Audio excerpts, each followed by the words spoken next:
বসে আছেন পঞ্চবটিতে, মানে ঠাকুরের সাধনার জায়গা, এবং ওখানে তার অনেক গভীর ভাব, অনেক গভীর সমাধি, অনেক কিছু হয়েছে, সেখানে বসে আছেন।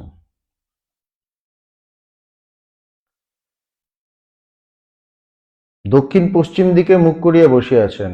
সহাস্যেষ মাস্টারকে বলিলেন, বইখানা কি এনেছো? মাস্টার, আজ্ঞে হাঁ।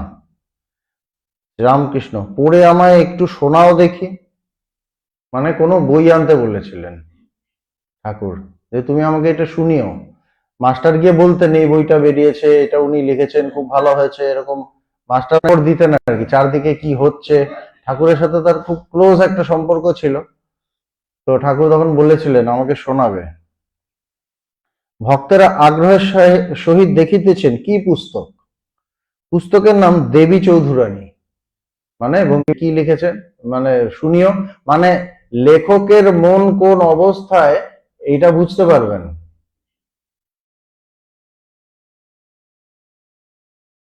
মাস্টার বলিলেন, মেয়েটি ডাকাতের হাতে পড়েছিল। চৌধুরানী, যে ডাকাতটির হাতে মেয়েটি পড়েছিল তার নাম ভবানী পাঠক। ডাকাতটি বড় ভালো, সেই প্রফুল্লকে অনেক সাধন ভজন করিয়েছিল। মানে এমনি ডাকাত না, ডাকাত বলতে আমরা যা বুঝি সেরকম ডাকাত না, সেখানে কালচার আছে। সেই প্রফুল্লকে অনেক সাধন ভজনও করিয়েছিল, আর কিরকম করে নিষ্কাম কর্ম করতে হয় তাই শিখিয়েছিল। এগুলো সব মাস্টার বলছেন আর কি। মাস্টার এরকম ভাবে ঠাকুরকে বলতেন। ডাকাতটি দুষ্ট লোকেদের কাছ থেকে টাকা কড়ি কেড়ে এনে গরিব দুঃখীদের খাওয়াতো, তাদের দান করত। যেরকম রবিনহুডের কথা আমরা জানি, গরিবদের মানে ধনীদের লুট করে গরিবদের মধ্যে বিলিয়ে দেওয়া। তো ভবানী পাঠকও ওরকম ছিল। প্রফুল্লকে বলেছিল, আমি দুষ্টের দমন শিষ্টের পালন করি। এটা মাস্টার ঠাকুরকে বলছেন। ভবানী পাঠক এরকম বলেছিল প্রফুল্লকে, যে আমি দুষ্টের দমন শিষ্টের পালন করি, যে ভালো তাকে আমি রক্ষা করি, তাকে রাখি, তার যাতে কোনো সমস্যা না হয় সেটা দেখি, আর যে দুষ্ট তাকে দমন করি। শ্রীরামকৃষ্ণ, ও তো রাজার কর্তব্য। বলছে এটা তো রাজার কর্তব্য। মাস্টার, আরেক জায়গায় ভক্তির কথা আছে। মাস্টার দেখেছেন এইসব বেশি বললে ঠাকুর ধরে নেবেন, ঠাকুর তো ধরছেন, বলছে এটা তো রাজার কর্তব্য। স্বামী, প্রফুল্লর বিয়ে হয়েছিল, প্রফুল্লর বাপ ছিল না, মা ছিল। মিছে একটা বদনাম তুলে পাড়ার লোকে ওদের একঘরে করে দিয়েছিল। তার মা ছিল, বাবা ছিল না, কোনো একটা তাকে বদনাম করে দিয়েছে, বদনাম করে, তো বাঙালিদের স্বভাব, তাকে একঘরে করে দিয়েছে। প্রফুল্লর কিন্তু স্বামীর উপর না, তাই শ্বশুর প্রফুল্লর বাড়িতে নিয়ে যায় নাই, প্রফুল্লকে বাড়িতে নিয়ে যায়। একটা মন ছিল স্বামীর ওপর, ওইটা সরেনি। মানে এই যে আরো দুটো বিয়ে দিয়েছে বা সে বিয়ে করেছে, তাতে যে তার মনটা সরে আসবে সেটা হয়নি, তার মনটা ছিল একটা। প্রফুল্লর কিন্তু স্বামীর উপর বড় ভালোবাসা ছিল, এইখানটা শুনলে বেশ বুঝতে পারে। প্রদান করে দিয়েছেন, সমর্পণ করে দিয়েছেন। প্রফুল্ল এক প্রকার কি নিশি সর্বস্ব শ্রীকৃষ্ণে, মানে কৃষ্ণকে সমর্পণ করেছে সেই মেয়েটাকে, নিশিকে। প্রফুল্ল, সে কিরকম? তো বলছে রূপ যৌবন প্রাণ, মানে এগুলো সব শ্রীকৃষ্ণের। প্রফুল্ল, তিনি তোমার স্বামী? নিশি, হ্যাঁ, কেননা যিনি সুপূর্ণরূপে আমাতে অধিকারী তিনি আমার স্বামী। যিনি সমস্ত মানে আমারই, মানে আমি যার অধিকারে তিনি আমার স্বামী, পরিপূর্ণভাবে যে আমার অধিকারে আছে তিনি আমার স্বামী। প্রফুল্ল দীর্ঘ নিঃশ্বাস ত্যাগ করিয়া বলিল, বলিতে পারি না। কখনো স্বামী দেখো নাই, তাই বলিতেছ। তো প্রফুল্ল তো বিয়ে হয়ে গেছে, বলছে তুমি তো আসল স্বামী দেখোনি, এই জন্য বলছো শ্রীকৃষ্ণ তোমার স্বামী। স্বামী দেখিলে কখনো শ্রীকৃষ্ণের মন উঠিত না। বলছে স্বামী পেলে তোমার আর ওখানে মন যেত না, কেন তার তো মন আছে। স্বামী এদিকে দুটো বিয়ে করে নিয়েছে, তাতেও তার মনটা কমেনি। মূর্খ ব্রজেশ্বর প্রফুল্ল স্বামী এত জানিত না। বয়স্যা বলিল, শ্রীকৃষ্ণের সকল মেয়েরই মন উঠিতে পারে, কেননা তার রূপ অনন্ত, যৌবন অনন্ত, ঐশ্বর্য অনন্ত, গুণ অনন্ত। তো ওই মেয়েটা বলছে নিশি যে শ্রীকৃষ্ণের সবার মন যেতে পারে, কেননা স্বামীর মধ্যে যেগুলো আছে তার মধ্যে অনেক বেশি আছে। রূপ অনন্ত, যৌবন অনন্ত, ঐশ্বর্য অনন্ত, গুণ অনন্ত। বলছে সবই বেশি বেশি, মানে চরম। এ যুবতী ভবানী ঠাকুরের চেলা, কিন্তু প্রফুল্ল নিরক্ষর, এ কথার উত্তর দিতে পারিল না। প্রফুল্ল অত তো পড়াশোনা জানে না, সে কিছু বলতে পারছে না। হিন্দু ধর্ম প্রণেতারা উত্তর জানিতেন, ঈশ্বর অনন্ত জানি, কিন্তু অনন্তকে ক্ষুদ্র হৃদয় পিঞ্জরে পুরিতে পারি না, কিন্তু শান্তকে পারি। ওর ভেতরে ভাব, মানে ও তো বলতে পারছে না। ওই স্বামী আরো পরিষ্কার রূপে শান্ত, আর স্বামী কি আরো সীমিত। ঈশ্বর মানব রূপে, যখন তিনি মানব রূপ ধারণ করলেন তাকেই বলতে পারি শ্রীকৃষ্ণ, বা তাকে তার মধ্যে ঈশ্বরে নিয়ে যায়। বলে না পতি পরমেশ্বর, এইসব কথা আমাদের সমাজে চালু আছে। হ্যাঁ, বলছে যদি আমাদের প্রেমটা পবিত্র হয়, যে মেয়ের তার স্বামীর প্রতি প্রেমটা পবিত্র হয়, সব সমাজ হিন্দু সমাজের কাছে এ অংশে নিকৃষ্ট, অন্যান্য সমাজে বলছে এটা নয়, সেই জন্য তাদের এই হিসেবে এই ক্ষেত্রে একটু নিকৃষ্ট। প্রফুল্ল মূর্খ মেয়ে কিছু বুঝিতে পারিল না, বলিল, আমি অত কথা ভাই বুঝিতে পারি না। বলছে আমি অত বুঝতে পারি না, ও তো নতুন এসছে, তার মধ্যে নিরক্ষর, অত পড়াশোনা জানেনি। বলছে আমি অত বুঝতে পারি না। তোমার নাম কি এখনো তো বলিলে না। বলছে তোমার নামটা কি এখনো তো বললে না। বয়স্যা বলিল, ভবানী ঠাকুর নাম রাখিয়েছে নিশি, আমি দিবার বহিন নিশি, দিবাকে একদিন আলাপ করিতে নিয়ে আসিব। আরেকজন আছে আর কি, দিবা তার নাম, মানে দিবা নিশি, একজন দিন আর একজন রাত। বলছে আমি দিনের মানে বোন, রাত আর কি। দিবাকে একদিন আলাপ করিতে নিয়ে আসিব, কিন্তু যা বলিতেছিলাম শোনো, ঈশ্বরই পরম স্বামী। তা আবার ওই কথাটাই বলছে, মানে সে তো ট্রেনিং দিচ্ছে, তো ভবানী ঠাকুর তাকে লাগিয়েছেন যে তুমি আস্তে আস্তে ওকে বলো। বেদান্ত সোসাইটিতে যখন নতুন কেউ আসে তখন পুরনোরা বেশ ইয়ে হয় না, একজনকে পেয়েছে অনেকক্ষণ ধরে বোঝাচ্ছে হয়তো, ওরকম। ঈশ্বরই পরম স্বামী, স্ত্রীলোকের প্রতি দেবতা, শ্রীকৃষ্ণ সকলের দেবতা। স্ত্রীলোকের প্রতি তার প্রতি দেবতা, কিন্তু শ্রীকৃষ্ণ সবার দেবতা। দুটো দেবতা কেন ভাই? দুই ঈশ্বর। এ ক্ষুদ্র প্রাণের ক্ষুদ্র ভক্তিটুকুকে দুই ভাগ করিলে কতটুকু থাকে? বলছে একজন মেয়ের যদি তার প্রতি দেবতা হয়, ঈশ্বর সবার দেবতা, তাহলে তো তার ভালোবাসাটাকে দুভাগ করতে হচ্ছে, ভক্তিটাকে দুভাগ করতে হচ্ছে। বলছে তাহলে কতটা থাকে? প্রফুল্ল, দূর, মেয়ে মানুষের ভক্তির কি শেষ আছে? বলছে মেয়ে মানুষের ভক্তির কোনো শেষ নেই, প্রচুর ভক্তি ভেতরে। নিশি, মেয়ে মানুষের ভালোবাসার শেষ নাই, ভক্তি এক, ভালোবাসা আর। বলছে ভক্তি আর ভালোবাসা এক নয়, ভালোবাসার শেষ নেই, প্রচুর ভালোবাসা। ভক্তি এক জিনিস, ভালোবাসা আরেক জিনিস। মাস্টার, ভবানী ঠাকুর প্রফুল্লকে সাধন আরম্ভ করালেন। এগুলো সব ওই বই থেকে উনি বলছেন আর কি। প্রথম বৎসর ভবানী ঠাকুর প্রফুল্লের বাড়িতে কোনো পুরুষকে যাইতে দিতেন না। প্রথম বছরে যে তার বাড়িতে সে যেখানে ছিল কোনো পুরুষকে যেতে দিতেন না, বা তাহার বাড়ির বাহিরে কোনো পুরুষের সঙ্গে আলাপ করিতে দিতেন না, একদম স্ট্রিক্ট।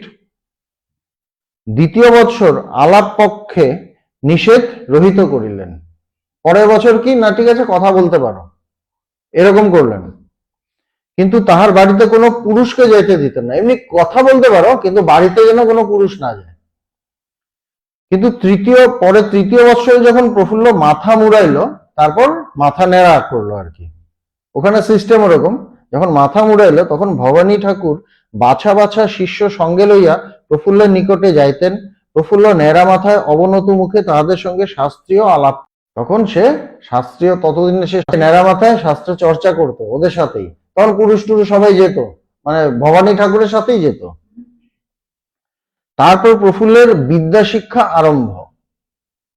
তারপর মানে এরকম 3 বছর কেটে গেছে, তারপর শিক্ষা বিদ্যা শিখিয়েছে। ব্যাকরণ পড়া হলো, রঘু, কুমার, নৈষদ, শকুন্তলা, একটু সাংখ্য, একটু বেদান্ত, একটু ন্যায়, এগুলো সব তাকে শেখাচ্ছেন শ্রীরামকৃষ্ণ। এর মানে কি জানো?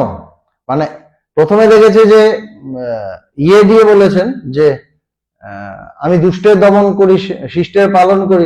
ঠাকুর বললেন এটা তো রাজার কর্তব্য, যে রাজা যে শাসন করছে তার এটা কাজ। যেমন বলে না যে আইনকে নিজের হাতে তুলে দেবে না, কেউ কোনো উল্টোপাল্টা কিছু করলো তাকে আরেকজন গিয়ে মেরে টেরে একদম রক্তারক্তি, পুলিশ দুজনকেই ধরবে, বলছে তুমি তো থানায় আসা উচিত ছিল, তুমি আইনটা নিজের হাতে তুলে নিয়েছো কেন? তো ওটাই ঠাকুর বলছেন, ওটা তো রাজার কর্তব্য। প্রথম তখন শ্রীম দেখলেন যে ঠাকুর তো ধরে নিচ্ছেন, সঙ্গে ভক্তিতে চলে গেলেন। ভক্তির দিকটা হয়তো একটু ঠাকুরের ভালো লাগবে, কিন্তু যিনি লিখছেন তিনি কতটা ভক্ত এটাতে একটা প্রশ্ন থাকেই। উনি বিরাট বড় সাহিত্যিক, বঙ্কিমচন্দ্র বিরাট বড় সাহিত্যিক, কিন্তু কতটা তিনি স্পিরিচুয়াল, আধ্যাত্মিক পুরুষ, এটা নিয়ে তো একটা প্রশ্ন থাকে। তো এই জন্য ভক্তির দিকটা ঢুকে গেছেন। এবার এত কিছু বলেছেন, বলার পর বলছেন যে ব্যাকরণ পড়া হলো, মানে 3 বছর ধরে তিনি পড়ছেন নানা কিছু।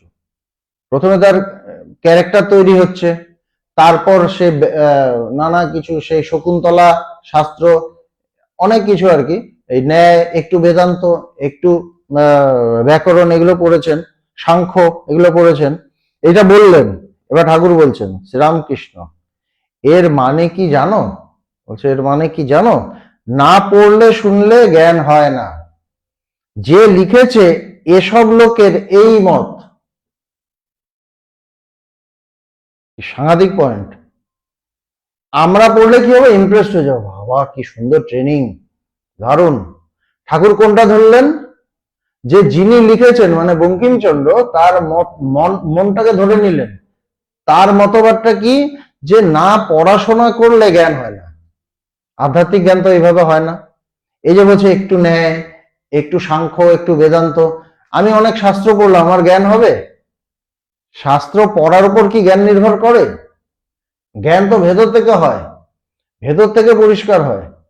তার তো নিজস্ব আরেকটা অন্য, যদু মল্লিকের সঙ্গে যদি আলাপ করতে হয় তাহলে তার কখানা বাড়ি। বলছে কিন্তু এটা বঙ্কিমচন্দ্রের মত যে আগে লেখাপড়া করো, তাহলে তুমি সব জানতে পারবে। মানে জ্ঞান, কত টাকা, কত কোম্পানির কাগজ, এসব আগে আমার অত খবরে কাজ কি? আমি যদি কারোর সাথে দেখা করতে যাই, আমি তার সাথে দেখা করতে যাব, কি কেমন আছেন, দেখা হয়ে গেল, তারপর তো তার কটা বাড়ি, কত গাড়ি, কত, এগুলো জানতে পারবো, তাই না? কি সুন্দর কথা। তো আমার কাজ হলো আগে ঈশ্বর লাভ করা, ঈশ্বর অনুভব করা, তার জন্য পাগল হওয়া, তার জন্য ব্যাকুল হওয়া। তাকে লাভ করলে এমনি ভেতর থেকে আমার জ্ঞান চলে আসবে, সব জানতে পারবো। ঠাকুর যে পয়েন্টটা ধরলেন, এই পয়েন্টটা কেউ ধরতেই পারবে না, এই পয়েন্টটা কেউ বুঝবেই না। কি সাংঘাতিক পয়েন্ট ধরেছেন। আমাদের ধারণাটা কি? উনি অনেক পড়াশোনা করেছেন, খুব জ্ঞানী। পড়াশোনা আর জ্ঞান এক নয়। জ্ঞান ভেতর থেকে আসে, ভেতরে পরিষ্কার হয়, ভেতর থেকে ওপেন হয়, খুলে যায়, রিভিলড হয়। বলছে যদি যদু মল্লিকের সঙ্গে আলাপ করতে হয় তাহলে তার কখানা গাড়ি, কতখানা বাড়ি, কত টাকা, কত কোম্পানির কাগজ, এসব আমার অত খবরে কাজ কি? বলছে এগুলো জেনে কি হবে? জোশও করে স্টপ করেই হোক, বলছে যে কোনো ভাবে স্টপ করেই হোক, স্টপ করো। দারোয়ানদের ধাক্কাকেই হোক, বা দারোয়ানরা ধাক্কা খেয়ে তার কাছে এদিক ওদিক ধাক্কা টাক্কা খেয়ে ঢুকে গেলাম, কোনো মতে বাড়ির ভিতর ঢুকে যদু মল্লিকের সঙ্গে আলাপ করতে হয়। বলছে কোনোভাবে ঢুকে আলাপ করতে হয়, বাড়ির ভেতরে ঢুকে, যেভাবেই হোক। কিভাবে ঢুকছো বড় কথা না, ঢুকেছো কিনা না ঢোকোনি, এটাই বড় কথা। আর যদি টাকা কড়ি ঐশ্বর্যের খবর জানতে ইচ্ছা হয় তখন যদু মল্লিককে জিজ্ঞাসা করলেই হয়ে যাবে। ঠাকুরের কোনো প্রশ্ন হলে মাকে জিজ্ঞেস করতে হবে, মা ও বললে এই, তুই বল, তার ভেতর থেকে এসে যেত জ্ঞানটা। বলছে যদি জানতে ইচ্ছে করে তিনি জানিয়ে দেবেন। এই হলো আধ্যাত্মিক কথা, এটা হলো স্পিরিচুয়াল কথা, খুব সহজে হয়ে যাবে। আগে রাম, তারপর রামের ঐশ্বর্য জগৎ। আগে রাম, তারপর রামের ঐশ্বর্য জগৎ। এইটা আমরা ধরতে পারি না, কারণ আমরা সংসারের মধ্যে থাকি, সমাজ যেভাবে শেখায় আমরা সেইভাবে শিখি। একটা ছোট ছেলে যদি ঈশ্বরকে ডাকে তখন কি বলা হয়, এখন এসবের সময় নয়, এখন পড়াশোনা করার সময়, পড়াশোনা করে চাকরি বাকরি পাবে, নিজে টাকা ইনকাম করবে, তারপর তুমি এসব করবে। আমরা পুরো ভুল শিক্ষা দিই। কিন্তু ঠাকুর কি বলছেন, আগে তিনি, আগে ঈশ্বর, আগে সত্যকে জানা, তারপর জগতের জ্ঞান।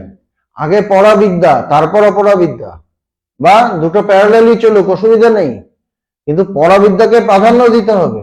যে বিদ্যা আমাকে সত্যকে জানায় তাকে প্রাধান্য দিতে হবে। আমরা অপরা বিদ্যাকে প্রাধান্য দিই, যে বিদ্যা আমার টাকা আনায় সেই বিদ্যাকে আমরা প্রাধান্য দিই।